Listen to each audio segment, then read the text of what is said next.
जिल्ह्यासह धरण पाणलोट क्षेत्रात पावसाचा जोर कमी झाला असला तरी कोयना धरणातील पाणी साठ्यात वाढ होत असल्याने 10-20 हजार आणि विसर्ग वाढवून 42,100 क्युसेकने पाणी सोडण्यात येते।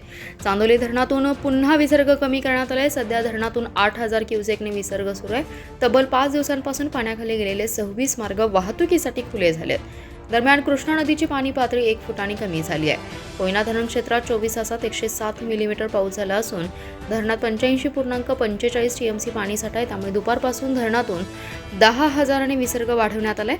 धरणातून 42,100 क्युसेकने विसर्ग सुरू आहे। चांदोली धरणातही पावसाचा जोर कमी झालाय। तेथे 71 मिलीमीटर पाऊस झालाय। त्यामुळे धरणातील विसर्ग कमी करण्यात आलाय। सध्या धरणातून 8,092 क्युसेकने पाणी सोडण्यात येते। दिवसभरात कृष्णा आणि वारणा नदीच्या पाणी पातळीत 1 फुटांनी कमी झाली आहे। सांगलीच्या ऐरुण पुलाची पाणी पातळी सायंकाळी 38.5 फुटांवर होती।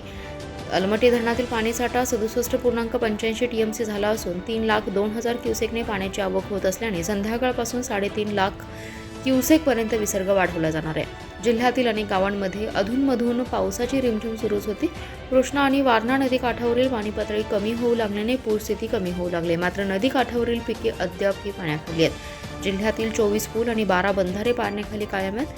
जिल्ह्यातील 56 रस्ते पाण्याखाली गेले होते। त्यापैकी 26 रस्त्यांवरील पाणी कमी झाल्याने वाहतुकीसाठी ते सुरू करण्यात आलेत। अद्याप 25 रस्त्यांवर पाणी असल्याने त्यासाठी पर्यायी मार्गावरून सुरू असलेली वाहतूक कायम आहे।